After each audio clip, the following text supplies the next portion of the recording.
All right, good morning. My name is David Cook. I work here at Berea College. I am the director of the Berea College Appalachian Fund and also the director of Grow Appalachia. Grow Appalachia is the largest rural community gardening program in the United States, and we're very proud to be housed here at Berea College.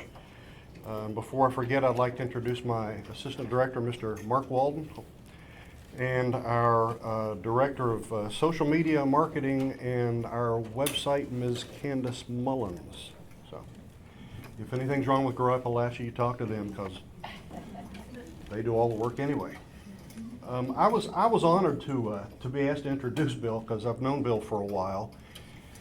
And then I got to thinking about it, and I says, well, you know, anybody who knows Bill, there's not much I can say. If you know Bill, you know Bill. And if you don't know Bill, I don't know if there's anything I can say to prepare you for the experience. But I just wanted to mention a couple things anyway. Bill is a powerful and original personality, a son of North Carolina, and very much a part of Berea College, Berea College's history, and Berea College's destiny. Bill, in his earlier incarnation, is one of the grandfathers of the Appalachian Studies movement in the United States. I believe Bill had the first PhD in Appalachian Studies in the country and was influential in the Renaissance and the study of Appalachian culture and history and folkways in the 60s, and has continued in that role to this day. He's written countless articles, books, essays, presentations, has been a major force and continues to be a major force in the study of Appalachian studies. But more to the point, I think what we're here today is to hear Bill share his work in seed saving. There is probably no one else in the entire country who stands on the same plateau as Bill Best when it comes to seed saving. And indeed, if you'll study Bill's work, you'll recognize that he has been single-handedly responsible for saving from extinction many of the more interesting and fascinating varieties of tomatoes and beans and other vegetables and fruits as anyone in this entire country. This is not something Bill has taken to recently. In fact, if you'll look through his seed catalog online, and if you've not spent time on his website, it is a fascinating study. But I know at least two varieties. I looked today to make sure I was right, but there are two varieties that he got from his mother, and he speaks of learning at his mother's knee over 7 decades ago. And he still has on his online store this year the Margaret Best Tommy Toe, which is a yellow Tommy Toe tomato, and the Margaret Best cut short bean. So we are seeing tradition going back at least a century and hopefully far into the future. One thing about Bill is that Bill is an honest and direct man, and he does not suffer fools lightly. And he wants you to know what he believes. So when Bill Best is done today, you will know how he feels about seed saving, and you will know how he feels about corporate seedsmen. And I won't say anything else about that. I do in closing, I just want to say that I don't think Bill understands what a powerful influence he's been on me professionally. I was a county extension agent in the coal fields in southern West Virginia for 13 years until I came here about 8 years ago. And for years before I came back, I had read about this Bill Best guy in Berea. I had no idea who he was, but I knew there was a tremendous amount of solid and powerful information on that website, and I borrowed from him countless times and shared that with many home gardeners in southern West Virginia. And then when I was hired here at Berea College, lo and behold, he's on my advisory board for the Appalachian Fund. And if you want to find someone who can give you solid advice about the state of affairs in Central Appalachia, Bill Best is that man. And he has been a true force for positive work in Grow Appalachia. He has spoken to many of the Grow Appalachia sites in eastern and southern Kentucky, shared his wisdom and his seeds. We have hundreds, if not thousands, of people who have benefited from that work just in the past few years, not to mention the other decades he's been here. And I would like to be bold enough to say that I'm truly honored to be here to introduce Mr. Bill Best, my mentor and my teacher, and hopefully my friend. Bill.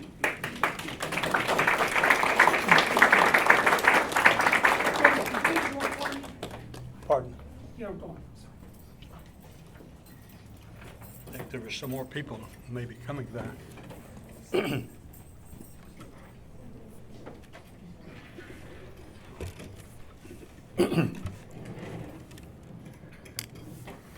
One of the first people to come in today was Bill Melton.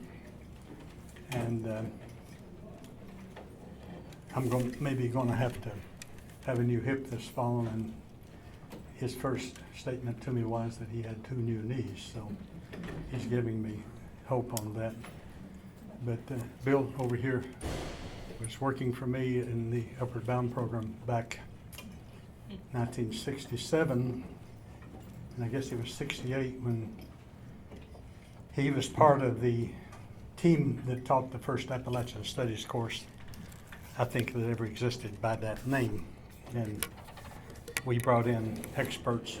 One of my neighbors in Jackson County at that time was a retired moonshiner from Chicago who had returned back home to eastern Kentucky. And he unfortunately he had a mule and a horse that were jealous of one another, and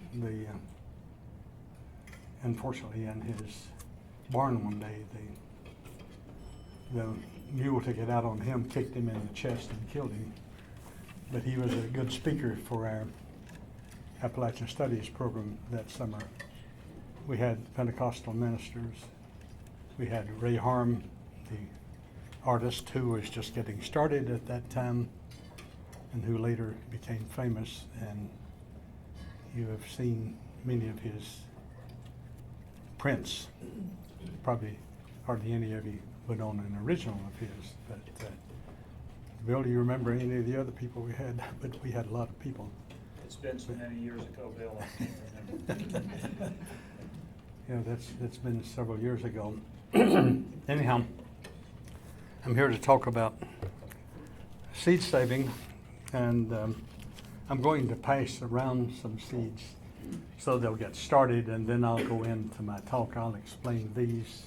First, these are greasy beans, and they're on a stem, and this is what is called soldier beans. If you have a real good crop of beans and the temperature has been right and the moisture has been right on a bean stem, and Ralph, I'm sorry, I don't know what the botanical name of this stem is. I just call them bean stems. But these are called soldier beans. They line up like soldiers, and sometimes you'll have them with as many as 12 to 14 lined up on one stem, and it makes it very easy for picking them. You just hold on to the stem and grab around the beans and pull them off. And you will notice that these beans have a slick hull. That's why they're called greasy beans. This one is particular one is called the half runner greasy, but the people who sent it to us didn't let me know that it was a greasy bean. They just said it is a half runner bean. But it's like my home community in Haywood County, North Carolina, the Upper Crabtree community. Nobody ever called beans greasy beans for one simple reason: they were all greasy.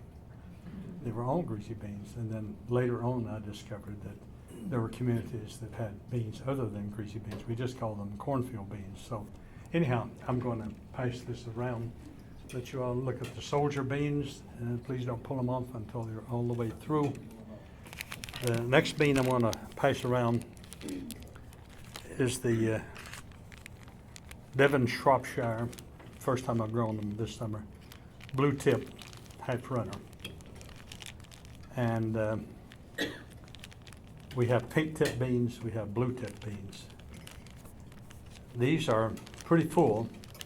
One of the comments you hear about Appalachian beans all the time is it full or not? If it's not full, I don't want it. A full bean is one that has seeds completely formed on the inside.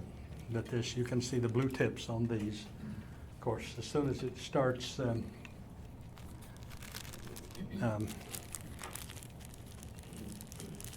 boiling, when you're cooking it, the blue disappears. Now, I'm sending, right now, we're in the process of, we have 3 acres of beans this year. They haven't done it nearly as well as last year. But the deer have eradicated large portions of them, so I'm gonna have to do something about that. One of the wonderful things about studying in archaeology, a lady I'm working with in University of Kentucky has found beans, a lot of beans in Kentucky aged 1,000 to 1,400 years. And I'll do more with that later, but those people never had to worry about deer or groundhogs either, because they were, if they appeared, they quickly became protein in the diet. So anyhow, nowadays we are overrun by deer. There were all kind of wild turkeys on our place just yesterday. As far as I can tell, they don't hurt the beans except possibly when they're just now coming up. But these have dried in my greenhouse for several days now. They're ready to shell out. And this one right here is at the stage when we're picking them right now. Typically, I like to let them get as dry as possible on the vine, but we're not going to be able to do that and keep up with everything. So this is how they look like. We'll be picking them today, in fact, this afternoon, these. And these are from the same vines that are just ready to be cooked, green. This one is a little bit beyond the green stage. But this one, it's very interesting on, I see it all the time on, on the computer. A lot of people who have just discovered beans, and you'll see people who take a knife and cut them and string this off. They'll cut it off and then they'll cut this end off. Well, there's no need for all of that. You just pick it at the end right here, pull it like this, down this far, and then take this end, and then you have the entire string pulled together there, and then you snap them. You couldn't hear that snap, but these are called snap beans. I don't know that you even see beans being advertised anymore, snap beans, for one good reason. They no longer slap. They've been bred to be tough, to be for mechanical harvest. And that's why you can't let the seeds appear in the hulls. It's why you're advised to pick while young and tender, or don't let lumps appear in your beans. The lumps, of course, are your seeds. And of course, all of these are very lumpy because these are beans that stick to your ribs. They're high in protein. The modern bean contains a certain amount of water, a certain amount of fiber, and not much else. Certainly no protein. This is the Daphne Justice greasy bean from Thickety, North Carolina, across the mountain from my home community in Haywood County. I bought these seeds from her to start this year, and I called her for a specific reason. She was using a picture of my hand and my beans on the internet, and I advised her that our stuff is copyrighted and that she's not allowed to do that. But I was very gracious about it, and it turned out that her daughter she knew nothing about computers herself, and her daughter had fixed up a way for her to sell seeds on the internet, and she had just found a nice picture of greasy beans, the Lazy Wife greasy, and she's got a nice greasy here, but it's not a Lazy Wife greasy, and I'm glad to see it, and I will be growing it.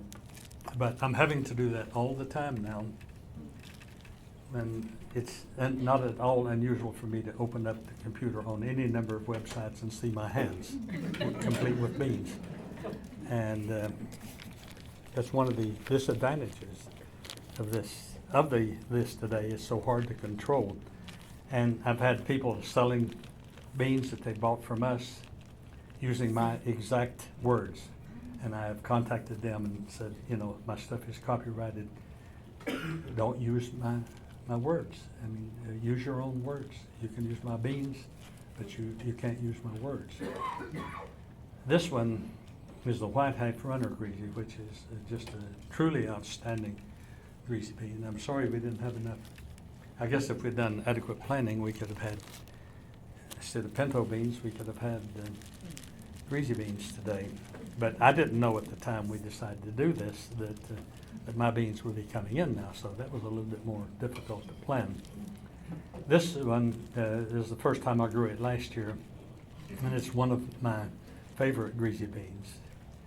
By the way, I have about 35 varieties of greasy beans. I have no idea how many there are. There's a world of them out there. This one is called the greasy back. Then there are greasy grit, and each greasy has its own particular name. Okay, while those are being passed around, I'll go ahead and start what I had to say. My wife and I came to Berea to work at Berea in '62. Another couple, we went together with another couple, Dave and Doris Broderick, to buy. And Bill, you probably remember them. Doris was working with Upward Bound at that time too. They then went to college in Tennessee where he became the UT Martin, where he became the food service director until he retired a few years ago. But anyhow, we were looking in the Berea Citizen to see if we could find some land for sale. Well, lo and behold, we found some land very quickly. Within 6 weeks after we had arrived in Berea, we bought 354 acres of land for $10,000 in Jackson County.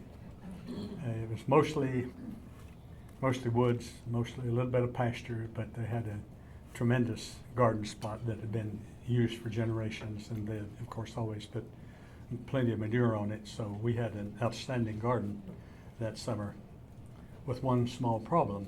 I bought commercial seeds. It had never occurred to me, certainly never occurred to me, I was very naive about this, that beans were already being toughened for mechanical harvest, and that tomatoes were already being created for shipping and shelf life. And so our tomatoes were actually pretty good because we brought the Rutgers variety, developed at Rutgers University, and still had quite a bit of flavor in it.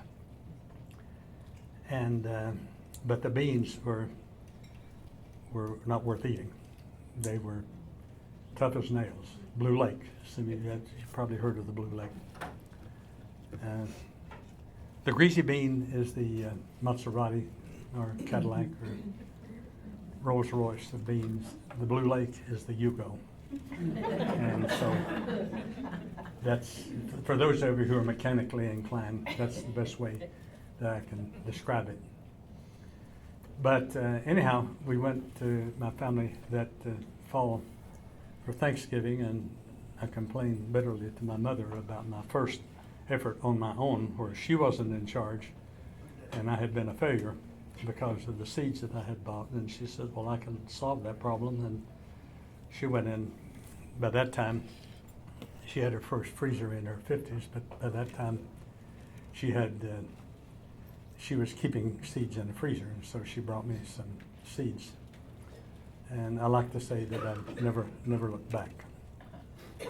I started growing heirloom beans a few years later, and in 73, I saw an article in the Lexington paper about a startup farmer's market, so I decided, we always grew 20 times what we needed, so I decided I'll take my surplus over there.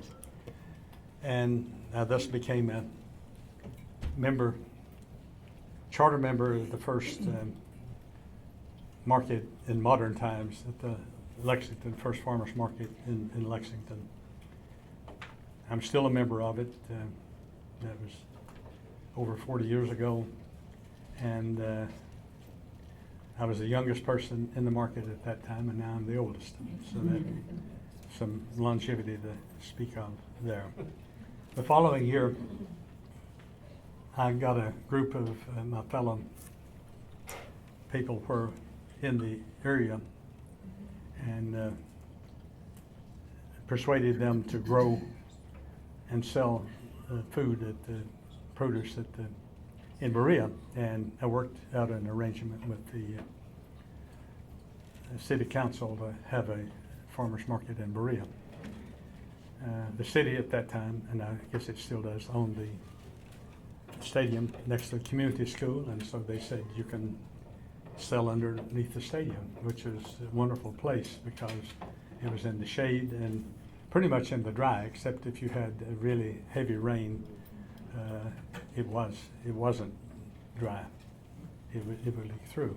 So the Berea market, I ran it for something like 30 years, a little bit over 30 years, I think, but I gave it up, and it now has its own organization. It left the city council, and it's now, if I understand it correctly, I'm still selling with them, but I don't keep up with the ins and outs of the governance. But it's still going, and still going as far as I know this summer. But I enjoyed being in both of those farmers markets, and I was the first one at both of them to start selling what were then called old-fashioned fruits and vegetables, especially beans.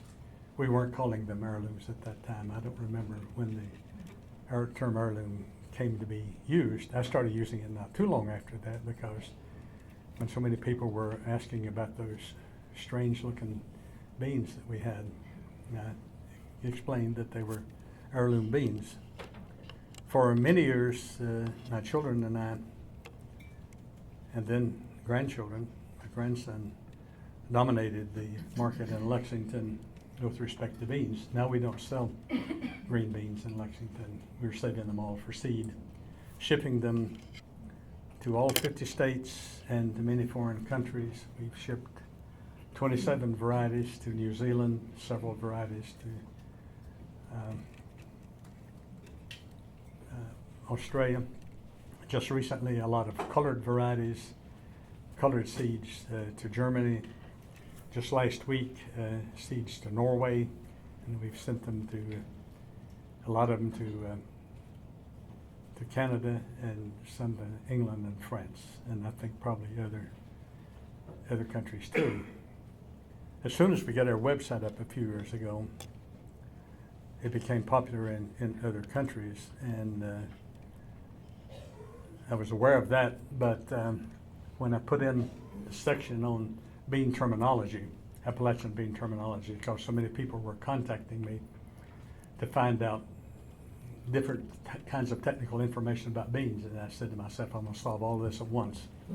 So I created a bean terminology section of our website, and then I started getting requests for people wanting to translate them into other languages, and of course I readily agreed. That's good advertisement, but I was rather amazed that that part of it became so popular, and then the people at the Ohio University Press liked it so well that they said that it needs to be part of the book too. So my bean terminology section is also a part of the book now. 25 years ago, we're dealing in 25 and 50s now. 50 years ago, I had my first garden. 25 years ago, there was a lady, Judy Sizemore. She happened to be here today. She was at a meeting that I was at recently, just recovering from cancer. But I had been teaching some creative writing to different classes in Jackson County Public Schools. They'd asked me to come up there, and I taught most every kid in the county that year, I think at least one time. And she was there picking up her daughter, and we got who was in the 5th grade at that time, I think, and we started talking about gardening. And she asked me if she could come down and write an article about our operation. And I said, yes, of course. And she was writing it for what then was the Rural Kentuckian, which is now Kentucky Living. Those of you who live outside of town probably get Kentucky Living. And So she wrote a beautiful article in full color, and within a week we started getting letters, and we started getting more letters and more letters, up to 86 letters in 6 months from 6 states. The article is spreading around all 6 of the states bordering Kentucky. People had just been shipping it over, and people wanting information, wanting to trade seeds, especially the greasy beans, wanting to buy seeds. And we had people start coming, locating us and coming to us, the letters, and then they would come and visit us too, and then a lot of phone calls. We didn't count the visits and we didn't count the phone calls, but we did count the letters because my wife was saving the letters. And now they're going to be in a lot of those letters are going to be in a book that I've been working on for a number of years also, for the University Press of Kentucky, just about Kentucky heirloom fruits and vegetables. But that was a sort of a wake-up call to me.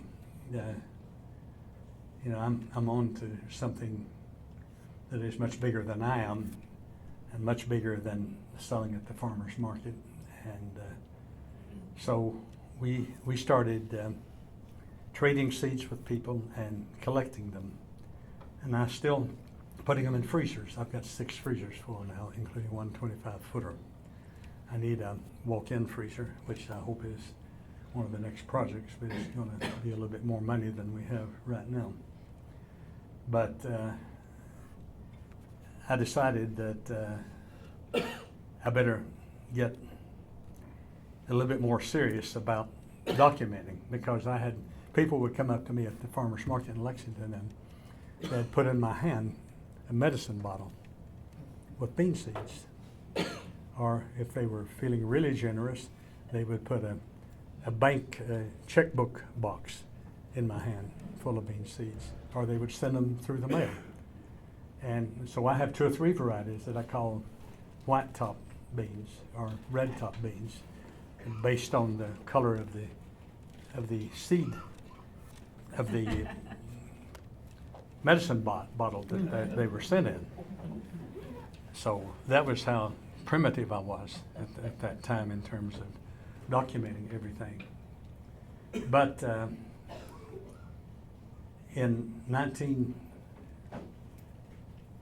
sometime in the 1990s,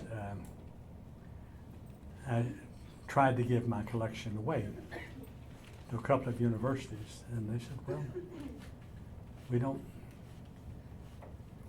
know that we have anybody who could take care of them. And I knew that Ross Cox had given his collection, which was substantial at that time, 13 varieties, to the Berea Ag Department, and they had been lost, and I had been given a few to the Berea Ag Department also that had mysteriously disappeared. So a few of us got together and created a not-for-profit organization called the Sustainable Mountain Agriculture Center, and dedicated to saving the seeds of the southern Appalachians. Several Berea alumni on our board still are, and we focus not only on seeds but on other sustainable practices like logging and cutting timber and solar kilns and things like this. I think some of that has sort of disappeared from our website. We are not focusing on that as much, although we do have a wood miser sawmill to work with on that. And then my youngest son, who is on a temporary appointment at Berea at that time, but now he's an ag econ professor at Tennessee Tech. Also involved very much in saving seeds for us as well. But he took over the organization for 3 or 4 years, and then after he left to do other university jobs, I took it over, and I've been doing it myself since then. But as I said, this made me very, very cognizant of the fact that something needed to be done. Now, I was also becoming aware of Monsanto at that time, and Archer Daniels Midland, ConAgra, Cargill.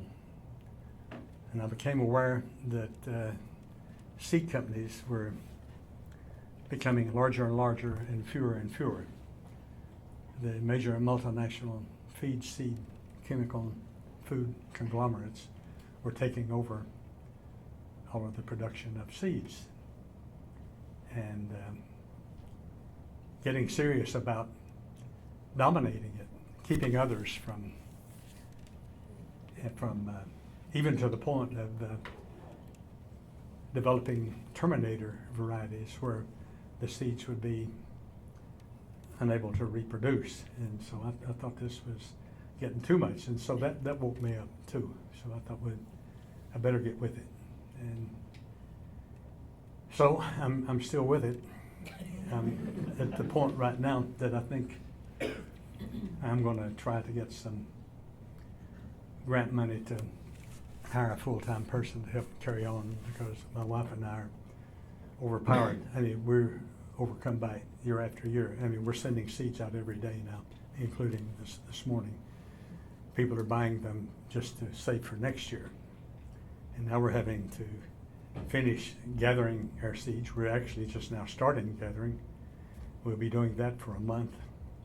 We also host a seed event the first Saturday in October of each year.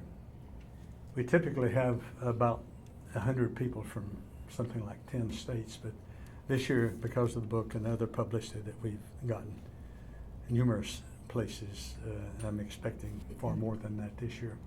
To the point that I'm going to rent a couple of porta potties. Our one little bathroom in our shop, I'm expecting to be overrun this year, so we're going to order $230 to order 2 porta potties for a couple of days. Fortunately, we have a neighbor who has just opened a bed and breakfast right across the road from us, which across the road from us is about 700 or 800 feet away up in the woods, but we're going to advertise for them too. And the people who come such long distances, one is coming from Georgia, and he told me he already got the last room in Boone Tavern for that night. So it's getting to be a little bit more than I care to handle by myself, so, or with my wife. I mean, I think she's even less enthused about more and more than I am right now. But anyhow, I'm here to answer any questions that anyone might have about this too. And if I can't answer it, maybe I can point you in the right direction. Bill, I always thought a greasy bean was the taste, and I never really cared for them because they were almost a sour kind of thing. Was that just how the people had fixed it? You were saying that there are several different kinds of greasy beans. I think I've got 35 varieties. The greasies are considered far and away the best quality bean in existence. They will bring literally 10 times as much on the market at the Western Carolina Farmers Market as the Blue Lake, which is sort of the standard bean, that machine harvested bean that you find in the stores now. But it has to do with the slickness of the hull, strictly. And then there are cut shorts, and there are cut short greasy. Cut shorts are beans that are very tightly packed in the hull. They square off on the ends, very, very high in protein. And that's the reason people, I'm convinced, in this area 1,000 years ago, right here in Madison County, in Jessamine County, we're growing cut short beans. And according to the archaeologists, the photographs that I've seen of them, I haven't been given any of the actual beans yet. Of course, they're heavily carbonized right now, but they're fall beans too. Fact is, the beans that were growing here 1,000, 1,400 years ago look remarkably just like the ones we're still growing. Now, of course, you can't tell if they were growing greasy beans or not, because there's no way of determining the hulls.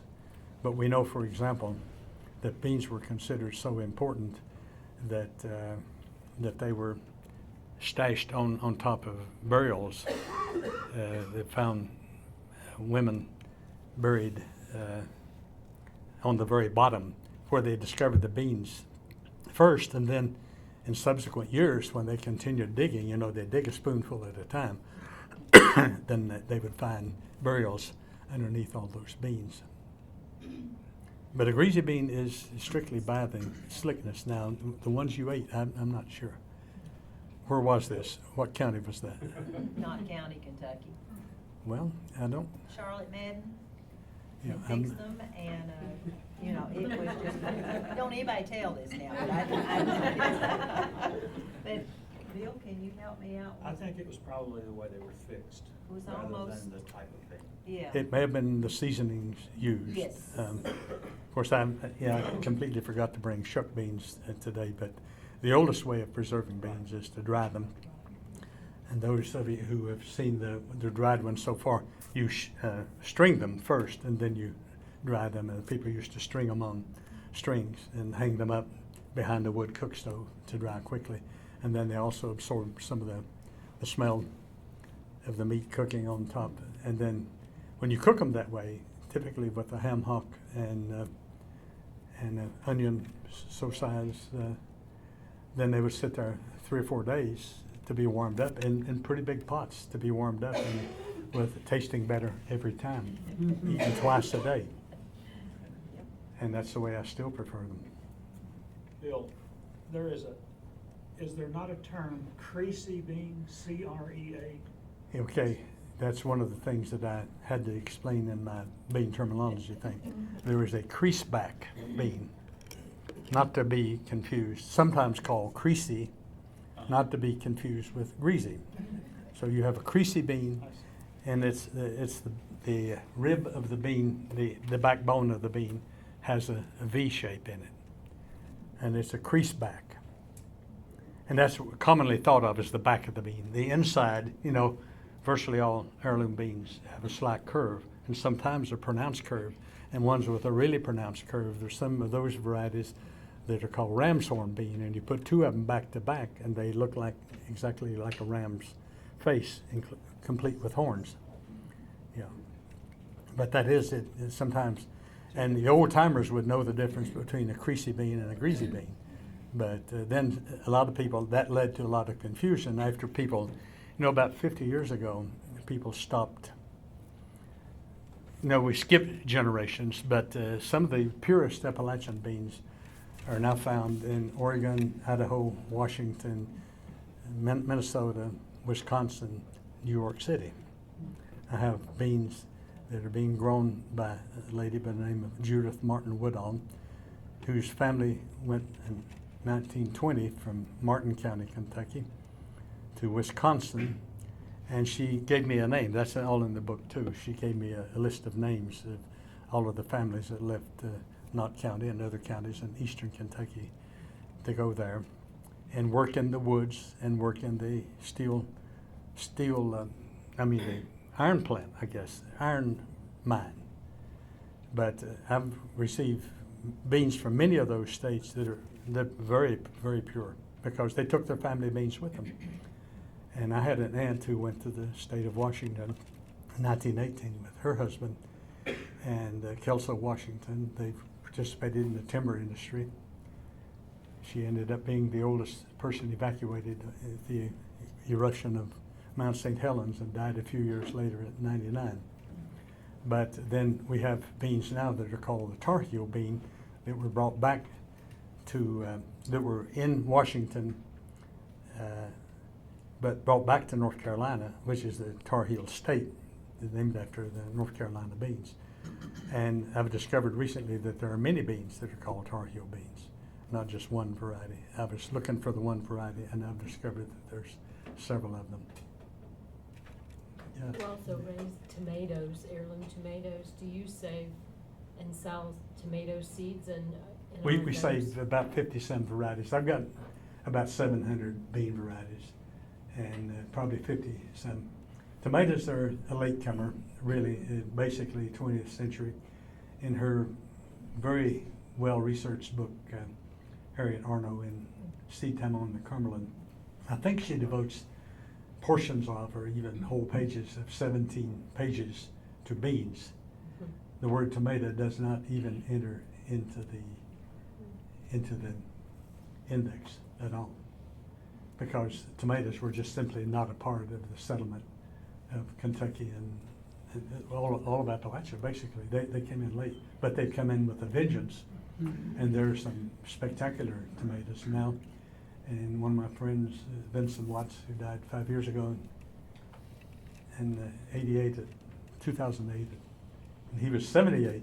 He worked 52 years on one tomato, and we've got photographs in here too. And that's those of you who've seen the sign about this event today, those pink tomatoes are his tomatoes. But he worked on it 52 summers, and he got it from Wilson Evans, who is the Dean of Labor here.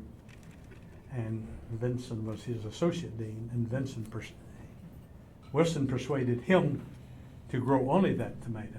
And he became so taken by it that he grew it all of his rest of his life, 52 years, and was still growing it.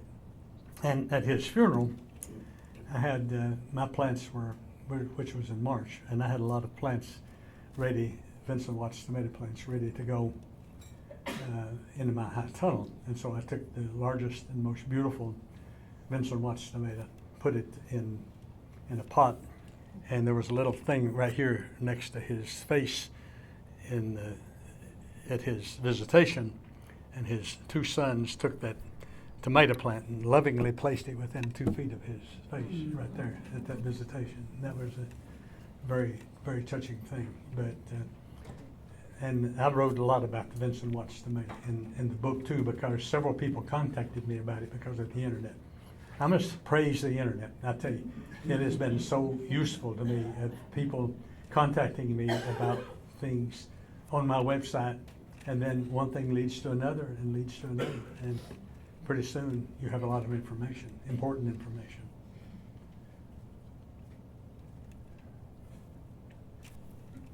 I was just recently in Montana, and my sister-in-law she grows all kinds of everything, but she has a bean she calls the yin yang bean, or orca bean. It's black on one side with a white dot and white on the other side with a black Right. dot. And she grows it on the vine till it dries all the way out. She opens it up, leaves it out for another several days, puts it in a jar, doesn't can it, doesn't treat it, and uses that all year long. And As the same type of beans that we ate for lunch today. I'm excited to hopefully grow those here, but do you know of any experience growing them here? I don't know of anyone growing them here, and I don't know where they came from. I'm quite familiar with the bean, but They're very good. I will say that a lot of people who buy seeds from us, you're speaking of Montana, buy them to grow in high tunnels, because their growing season is not long enough that they can actually grow them. So and this brings up another question. You were saying she puts them in jars. The fall or October beans, there are tender hull fall beans, and these are all attributed to the Cherokee, that have a tender hull, and you just break them, and some of them are actually stringless. There are hardly any stringless heirloom beans, but there are a few that are fall or October beans. And they're eaten, either break them up and eat them as green beans, or shell them out as shelly beans before they're dried, or let them dry and eat them as dried beans. But it takes, you have to rehydrate them. It's best to rehydrate them, I should say, before you cook them. Let them become very plump before that. But I'm sorry, I don't know more about the yin yang bean, but I am quite familiar with it. But They're very good. I don't know where it came from. She's another one that, and I brought some both home, because I'm gonna grow them. The other one is red and white, and I don't remember what she called them, or if she called them anything. It may be the They're special. Jacob's cattle bean, I don't know. When I first started in this, I got several beans sent to me from across the country that were not Appalachian beans. I have not tried to keep them going, because it is far more than I can handle just to keep the Appalachian beans going. I chose not to join the Seed Savers Exchange because I was so concerned that so many seed savers that I knew who were members of the Seed Savers Exchange were focusing on beans just like you would coins or stamps. They were collecting them, but they weren't collecting the cultural information that goes with them. And for me, the cultural information is equally important to the genetic information. And speaking of genetic information, beans are very prone to mutations, and when I have one and I discover it breeds true, I first named the one after myself. I called it Bill's Original, and then I decided that was too presumptive of me. And so I changed the name and called it the Rogue Mountain Bean. And I just named them after beans and tomatoes after the local landmarks.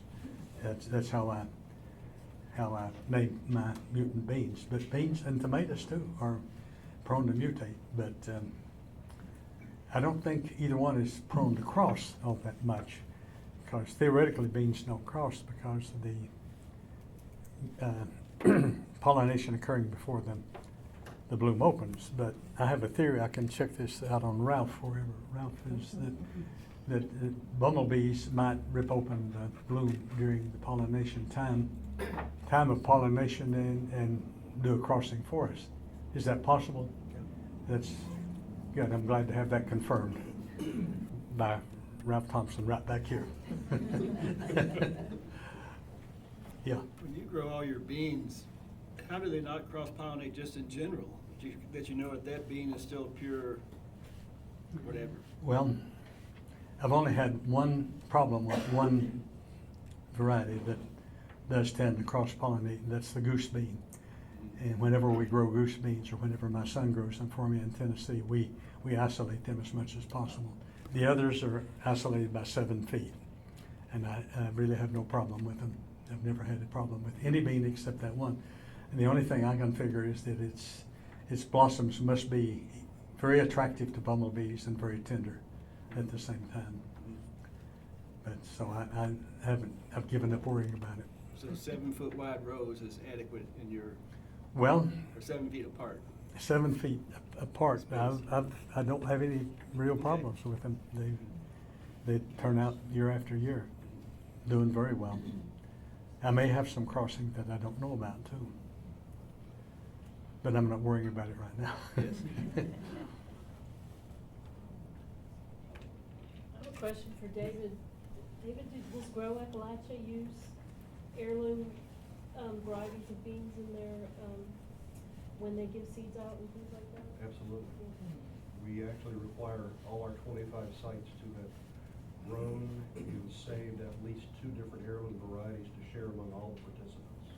And the heirlooms are, there must be thousands of them yet in the Southern Appalachians. I just can't believe it. One of my friends who left IBM when he retired from IBM, he's devoting his life to collecting seeds, mostly beans. He's found 52 heirloom bean varieties in Breathitt County alone. Wow. And now, another interesting thing about Breathitt County, I was attending a conference on fruits and vegetables a few years ago, Kentucky Vegetable Growers Association, and they had researchers there from University of Kentucky experiment station up there. What's the name of that one, David? The experiment station in Breathitt County? Robinson Experiment Station. And they were complaining bitterly. They were growing only commercial varieties, the toughest, sorriest ones they could find. And complaining bitterly that they couldn't even give them away, that people just would not accept those beans. They didn't want to eat them. And I said to them, has it ever occurred to you, here you are, trying to sell Yugos to the people who are driving Cadillacs? You know, why do that? And they ordered 13 varieties from me the following year. And so they're trying some beans of the region. Now, and then they're trying a bunch of mine at UK this year. Well, they have for 3 years now. In their high tunnels and everything, they're growing a bunch of my heirloom tomatoes and a bunch of heirloom beans. And one of the professors over there said in my presence at a meeting, we finally discovered that there's valuable information, valuable things to be found out there rather than all created here in the laboratory. And I think for them to admit that is a real step in the right direction. I personally think that every land-grant university should be responsible for the plant heritage, native and edible, of that particular state. And my son is working right now trying to, there's a very wealthy man who has leased his property to Tennessee Tech, all 2,000 plus acres of it. And he's trying to get him to set up a center there for growing from Tennessee alone. I mean, there are hundreds of varieties in the state of Tennessee. But you think University of Tennessee knows anything about them? No, they don't. They know whatever they've been given by Monsanto and these other places. Well, Bill, thank you so much for coming and You're very sharing with welcome. us and helping us think about that. And everybody coming, you all are